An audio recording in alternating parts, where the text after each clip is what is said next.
अगले 10 साल भारतीय वायुसेना के लिए बड़े चैलेंजिंग होने वाले हैं। अगले 10 साल कहा यह जा रहा है कि भारतीय वायुसेना पूरी तरीके से अपने आप को बदल देगा।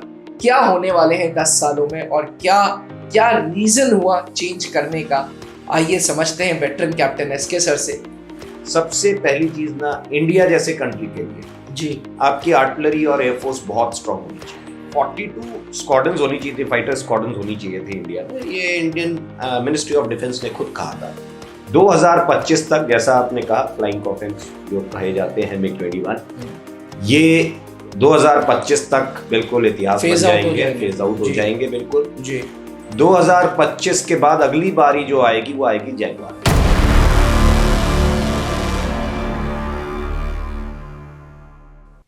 अब वेटरन के साथ साथ मिलिट्री एक्सपर्ट भी मैं बोलना चालू कर दूंगा, क्योंकि इतने मुद्दों पे हम बात कर चुके हैं कि अक्सर एस्पिरेंट्स कंफ्यूज हो जाते होंगे कि ये तो यार GTO एक्सपर्ट है, ये SSB छोड़ के कहाँ फौज की बाकी मुद्दों पे पता चल गए, बाकी मुद्दों पे बात करने लग गए। जी जी सर, एयरफोर्स पे एक ब्लेम यह आया कि 31 स्क्वाड्रन्स हैं भारतीय वायुसेना के आज जी, और सिंह हमारे पड़ोसी मुल्क जिनसे हमारा रिश्ता बहुत अच्छा नहीं चल रहा, एक तरफ चीन, दूसरी तरफ पाकिस्तान, सिंह फॉरेन पॉलिसीज जो फॉरेन एशियन कंट्रीज हमसे बहुत खुश नहीं है। ब्लेम यह आया कि 31 के बजाय 42 स्क्वाड्रन्स होने चाहिए।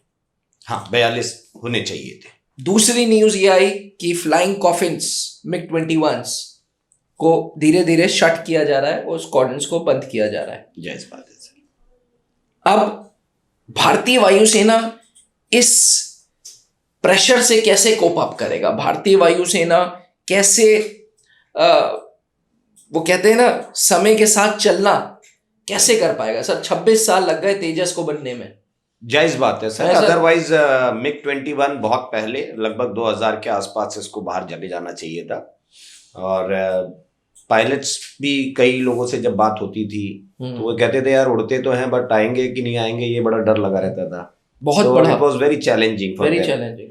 और ट्रांसफॉर्मेशन आज नहीं सर, बहुत पहले करनी चाहिए थी। आने वाला टाइम, अगर किसी देश की एयरफोर्स स्ट्रांग नहीं है इन टर्म्स ऑफ अगर वॉरफेयर अगर आप बात करेंगे, तो सबसे पहली चीज ना, इंडिया जैसे कंट्री के लिए जी आपकी आर्टिलरी और एयरफोर्स बहुत स्ट्रांग होनी चाहिए। एयरफोर्स और आर्टिलरी जिस देश की भी स्ट्रांग है वो हमेशा एक एज लेकर के चलता है दूसरों के ऊपर। इंडिया के साथ एक और चीज आती है कि हमारे पास जो टेरेन है वहां पर इन्फेंट्री का रोल ज्यादा आ जाता है नॉर्दर्न साइड में, तो वहां पर मैकेनाइज इन्फेंट्री का बहुत इंपॉर्टेंट रोल होगा।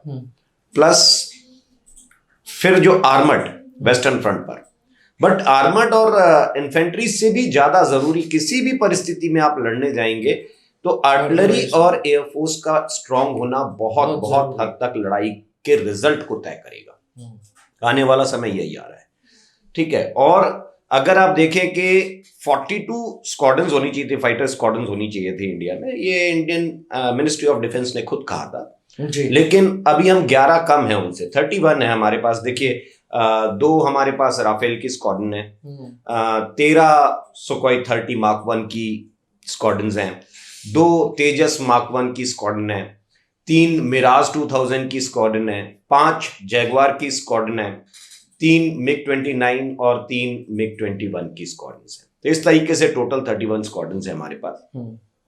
सुखोई 2002 में आया जी इंडिया में जी।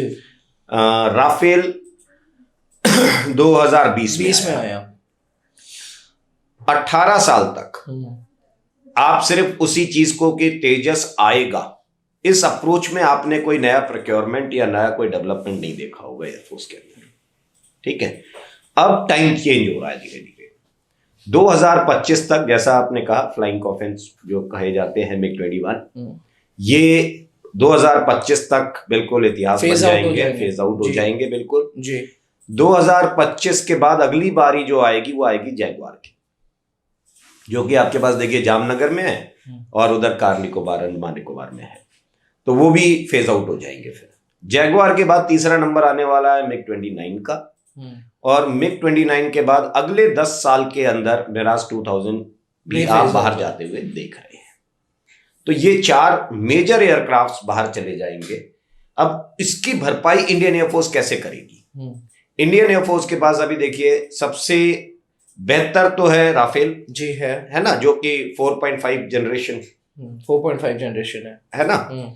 फिर आपका दूसरा तेजस मार्क 1, मार्क 2 के ऊपर काम करना शुरू कर दिया, काम कर रही है जी, और बहुत जल्दी तेजस मार्क 2 इंडियन एयरफोर्स के अंदर इंडक्ट हो जाएगा। अच्छा। इसकी कमीशनिंग के बाद फिर इंडियन मेड फाइटर प्लेन्स के ऊपर हम ज्यादा ध्यान देंगे, जिसमें सबसे पहले तो आ रहा है MRFA, जो कि मल्टी रोल फाइटर एयरक्राफ्ट होगा। अच्छा।